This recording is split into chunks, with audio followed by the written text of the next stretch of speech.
Hello everyone. अगर आप lazy gardener हो और खूब फ्लावर्स चाहते हो अपनी बगिया में बिना मेहनत के, तो ये वीडियो आपके लिए है। ये जो फ्लावरिंग प्लांट आप देख रहे हो, ये एक बार अगर आपके बगिया में आ जाए तो फिर जाएगा नहीं।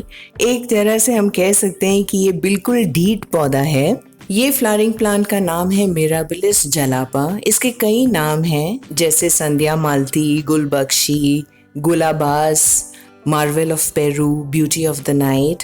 इसे 4 बजिया या 4 o'clock भी कहते हैं। ये पौधा 4 बजे शाम को फ्लावरिंग करता है या फूल खोलता है। ये पौधा मेरी कॉलोनी में किसी के घर के बाहर लगा हुआ था, तो उनसे मैं बीज मांग के लगाया था। ये मैंने जून में लगाया था और अभी अक्टूबर है और देखिए कितनी फ्लावरिंग हो रही है। ये प्लांट के काफ़ी इंटरेस्टिंग पॉइंट्स हैं, ये सारे हम डिस्कस करेंगे इस वीडियो में। तो चलिए वीडियो स्टार्ट करते हैं। मैं हिल्डा हूँ और मेरे चैनल हिल्डा क्राफ्टी पे आपका बहुत बहुत स्वागत है। पहले हम इनके फूलों की जो इंटरेस्टिंग बात है उस पर डिस्कस करते हैं। फ्लावर्स मल्टी कलर में आते हैं, जिनमें generally pink, red, white, magenta, yellow shade होते हैं। ये बहुत ही खूबसूरत फूल होता है जो 1 इंच डायमीटर और 2 इंच लार्ज होता है। इनकी 5 पंखुड़ियां होती हैं। कुछ किस्मों में फूलों की पंखुड़ियों पर रंगों के छींटे या धारियां दिखाई देती हैं। कुछ किस्मों में एक ही फूल 2 रंग की शेड में दिखाई देते हैं और कुछ में एक ही पौधे में 2 शेड के फ्लावर्स खिलते हैं। मेरे पास सिंगल कलर पिंक का है जो बहुत कॉमन है और इजीली पाया जाता है। अगर मेरे पास से येलो फ्लावर का यही प्लांट पास में लगा हुआ रहता तो मुझे इन प्लांट्स में पिंक येलो फ्लावर्स देखने को मिल जाते। ये इस फ्लावरिंग प्लांट की बहुत ही कॉमन बात है। जब भी आप इस पौधे को लगाओ तो 2 या ज़्यादा कलर के लगाना, जिससे क्रॉस पॉलिनेशन से कई रंग के फूल आपको इनसे मिलने लगे।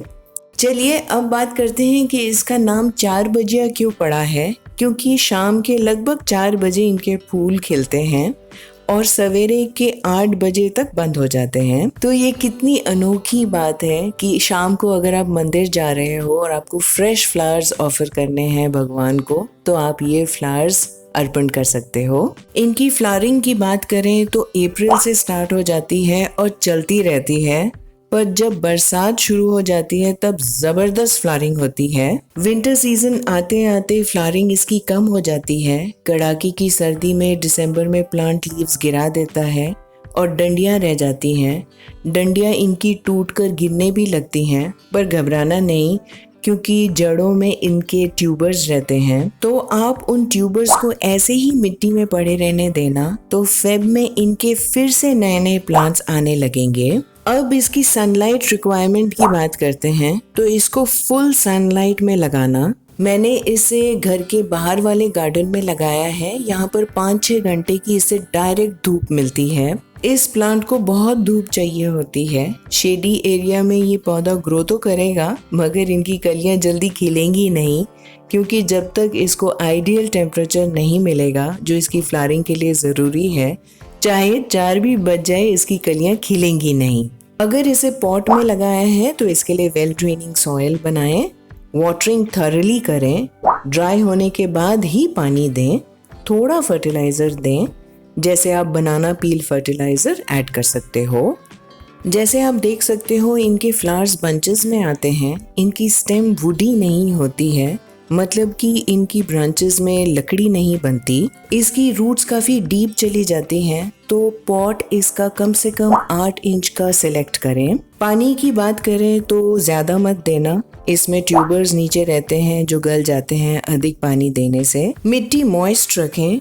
अगर एकदम आप 3 या 4 दिन पानी देना भूल जाते हो तो पत्तियां इसकी लटक जाएंगी। पानी देने के बाद फिर से ठीक भी हो जाती हैं। एक और इंटरेस्टिंग बात मिराबिलिस जलापा की ये है कि इसमें कोई कीड़े मकोड़े नहीं लगते। ये प्लांट आइडियल है उन लोगों के लिए जिनको फूलों का बहुत शौक होता है लेकिन टाइम नहीं होता गार्डन की देखभाल करने के लिए भी। उनके लिए ये प्लांट परफेक्ट है। मिराबिलिस जलापा को लोग हेज में लगाते हैं, लॉन के साइड्स में, क्योंकि इसकी पत्तियां गाय या बकरी कोई भी नहीं खाता। इसको केवल एक बार अपने गार्डन में जगह दे दीजिए तो ये मेरी गारंटी है कि आपके गार्डन से जिंदगी भर नहीं जाएगा। अब इसकी प्रोपगेशन की बात करें तो 3 तरीके हैं चार बजिया को प्रोपगेट करने के। सबसे पहले है सीड्स। चार बजिया में बेशुमार फूल खिलते हैं तो बेशुमार सीड्स बनते हैं। इनमें सीड्स अपने आप गिरते हैं और न्यू प्लांट्स ग्रो होते रहते हैं। कुछ सीड्स आप कलेक्ट करके भी रख सकते हो और कुछ आप गिफ्ट भी कर सकते हो, या आप स्टेम कट करके उसे प्रोपगेट कर सकते हो। हर स्टेम की नोड से जड़ें निकल जाती हैं। कटिंग लगाते समय इसकी स्टेम एक नोड जमीन के अंदर आधा इंच तक जानी चाहिए। इस कटिंग को बाद में मैं पानी डाल दूंगी। और ये जो कटिंग आप देख रहे हैं ये मेरे ख्याल से मैंने 2-3 हफ्ते पहले लगाया था। इसमें अभी ग्रोथ भी आप देख पा रहे हो।